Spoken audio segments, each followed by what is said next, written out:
반가워요 우리 친구들.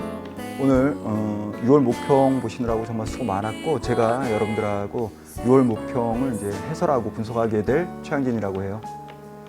6월 모평 어땠어요? 낯설었죠? 왜 낯설었는가? 왜 낯선 느낌이 들었는가? 또 어려운 문제는 없었는가? 함정 문제는 없었나?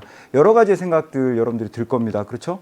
그다음 어떤 윤리 사상에서 얼마나 출제됐는가? 여러분들은 사실 문제 푸느라고 경황이 없기 때문에 그런 것들까지 생각하고 바라볼 수 있는 그런 어떤 시각을 갖기가 쉽지가 않아요. 그래서 준비한 게 바로 6월 모평에 대한 총평입니다. 먼저 여러분들 제가 간단하게 분석표를 좀 만들어 왔어요. 뭐라고 나왔냐면 2020 학년도 대수능 6월 모평 분석입니다. 먼저 총평부터 한번 가볼게요. 이번 6월 모평은 제가 볼 때 윤리학 사상은요, 예측 가능한 기출주제 중심으로 출제가 됐습니다. 실제로 보면은 여러분들 우리가 20문제 중에서 한 16문제, 17문제는 이건 나오지, 이건 나오지. 예를 들어 저한테 물어보세요. 너 6월 모평 너가 출제하면 뭐뭐 나올래? 하면 뭐 공리주의 칸트 나와야지.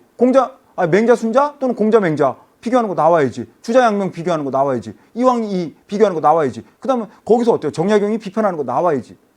이렇게 우리가 술술 내뱉는 게 한 80% 정도 그대로 나왔더라고요. 85%. 그러니까 어때요? 제가 볼 때는 사실은 출제 주제가 예측 가능했다라는 겁니다. 그런 면에서 여러분들이 어때요? 이게 상당히 이번 6월 모평 같은 경우에는 제가 볼 때는 그 체감 난도에 있어서의 어떻게 보면 양면성이 있어요. 어떤 건 굉장히 쉽게 느껴져. 굉장히 평이하게 느껴져. 굉장히 소홀하게 느껴져. 어떤 거는 상당히 좀 낯설게 느껴져. 어떻게 보면 상당히 그런 양면성을 지니고 있어요. 그럼 왜 양면성을 지니고 있느냐? 제가 얘기했잖아요. 여러분들 우리가 이제까지 준비했고 예측했었던 그런 주제가 나오면 그건 상당히 소홀하게 느껴지거든. 그런데 그렇지 못했던 문제가 한 3-4문제가 있어. 거기서는 탁 걸려버리는 거야. 그렇죠? 그래서 일단은 첫 번째 예측 가능한 기출주제 중심으로 출제가 이루어졌다라고 저는 평가하고 싶고, 이번 모평이 그다음 새로운 비교 주제나 복잡한 도식을 활용한 출제를 시도했다. 즉 복잡한 도식이 곧 어렵다라고 얘기를 하는 건 여러분들의 편견이야. 안 어려워. 19번 문항이 그랬죠. 도식은 굉장히 복잡했지만 난도는 낮았거든. 그럼 여기서는 여러분들이 뭐만 준비하면 된다? 그렇죠. 얼마나 빠른 시간 안에 이 문제를 해결할 수 있는가? 그 방법을 여러분들이 고민해야 될 때라는 거죠. 복잡하다고 해서 반드시 어려운 건 아닙니다. 단 복잡한 도식을 해결하는데 내가 3분 걸렸어. 그래서 맞았단 말이야. 그건 여러분들 상처뿐인 영광이야. 맞았다고 하더라도 여러분들한테 어떤 실익이 없어요. 왜? 이미 3분이라는 아까운 시간을 소비를 해버렸기 때문에. 무슨 말인지 알겠어? 제가 항상 얘기하지만 사탐은, 특히 수능장 가서 사탐은 시간이 생명이에요. 그거에 대해서 여러분들 준비하란 말이에요. 왜? 지금 6월 모평에서 여러분들한테 지금 출제자들이 뭐 한 거야? 보여준 거야. 올 수능에 이 유형 나옵니다. 준비해야 돼요. 그 다음에 여러분들 어때요? 새로운 비교 주제가 나왔더라고요. 여러분들이 이제 가끔 생각하지 못하는 그런 주제들 있죠. 그런 것들이 출제가 된 거예요. 전 참 안타까워요. 그래서 이따가 뭐 제가 가서 이 고난도 문항 얘기를 하면서 이 얘기는 좀 더 자세히 하겠습니다. 일단 그리고 마지막 선지 해석의 정확성이 필요한 문항들이 출제가 된 게 보였습니다. 예를 들어 이제 대표적으로 마지막 20번 문항 보기 디귿 같은 경우에는 백성교화라는 표현을 썼어요. 아주 추상적인 표현을 썼죠. 백성교화. 그런데 우리가 볼 때 교화라는 단어는 보통 여러분들 생각에는 순자만 쓴다고 생각하거든. 그럼 맹자 순자가 나는데 교화라는 단어를 써버린 거야. 그럼 대부분이 엑소라고 생각한다고. 맹자 안 되고 순자만 돼. 이런 것들을 파고드는 그러한 문항, 즉 선택지들이 제 눈에는 쏙쏙쏙쏙 들어오는 거야. 그런 문항들이 몇 문항이 있었어요. 그래서 제가 여러분한테 선지 해석의 정확성이 필요한 그런 어떤 문항들이 보여줬다라는 거. 당연히 이런 것들은 오답률이 어떨까? 높아질 수밖에 없는 거야.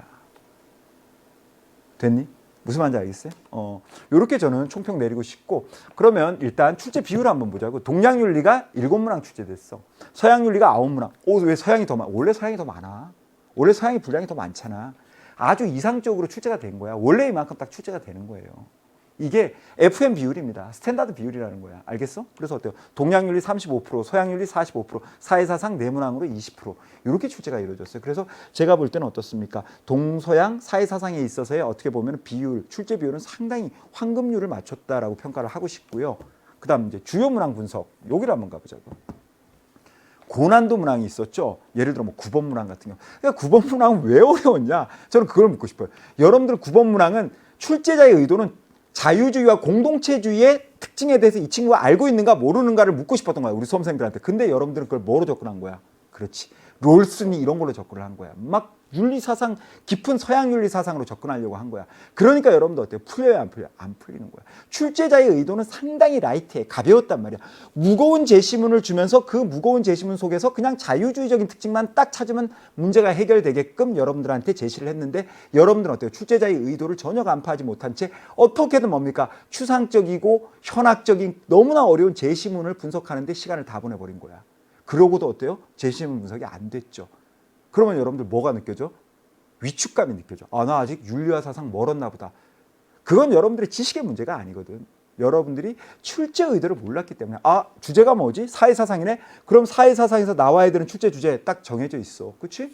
자유주의, 공동체주의, 국가와 윤리, 그 다음 어때? 민주주의, 사회정의, 민주주의, 미안해. 자본주의, 사회주의. 그거면 끝나는 거야, 사회사상은. 그런데 어때? 발문에 보면 나와 있거든, 사회사상가. 그럼 여러분들이 여기서 어때? 캐치가 돼야 된단 말이야. 무슨 말인지 알겠어? 그렇게 이제 어렵게 출제했었던 게 9번 문항이었습니다. 그래서 상당히 여러분들이 느끼는 체감남도는 생각보다는 9번 같은 경우에는 좀 있었다라고 저는 생각 좀 들고요. 14번 같은 경우에는 제가 좀 민망해요.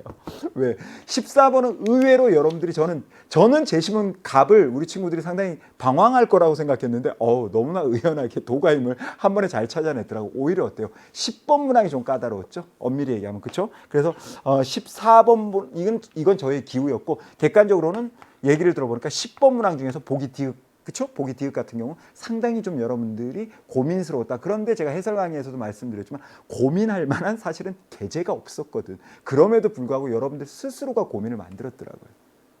그게 왜 그럴까? 이유를 얘기해봐. 그렇지. 여러분들이 가지고 있는 지식에 대해서 정확한 지식을 안 갖고 있기 때문에 그래. 그게 자신감이 없으니까. 저는 처음에 딱 보고 뭐라 그런지 알아요? 이건 뭐야? 뭐 성립되지도 않는 이런, 그대로 날려버렸거든요. 그런데 여러분들은 그걸 가지고서 고민을 하더라고요. 그게 바로 뭡니까? 자기 지식에 대한 확신이야.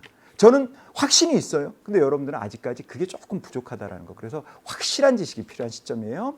그거 진짜 말씀드리고 싶고, 20번이 바로 뭐다? 요겁니다. 제가 말씀드렸던 것처럼 선지 해석에 있어서의 정확성이 필요한 요런 이제 문항들이 보기, 기억, 니은, 디귿 중에서 하나 정도는 그런 것들이 출제가 된다라는 걸 저희가 확인할 수가 있었습니다. 자, 그다음 함정 문항이 이제 12번 문항인데, 왜 함정 문항이라고 재밌게 얘기했냐면요. 요게 양면 같은 주자를 만든다라는 거야. 양면 같은 주자가 뭐니? 우리 친구들이 제일 좋아하는 게 뭐야? 양지야. 제시문에서 양지 보면 우리 친구들 어때? 눈이 동그래지는 거야. 오, 양면이네. 그래 놓고서는 양지를 눈에 확 띄게 보여놓고서는 뒤에다가 어때요? 주자적인 특징을 살짝 넣어. 여러분들이 느낄 수 없게. 그러면 어때요? 양명이라고 알았는데 알고 봤더니 누구야? 주자였던 거야. 완전히 뭐 맞는 거야? 통수 맞는 거지.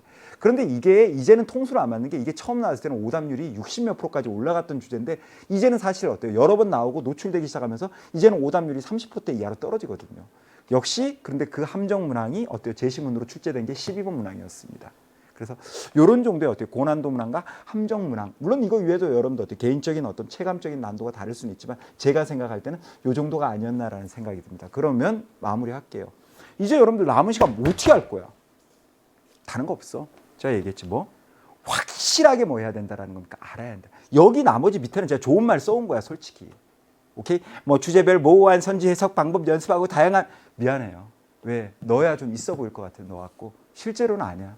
뭐 하나를 알더라도 분명히 확실하게 알아야 돼요.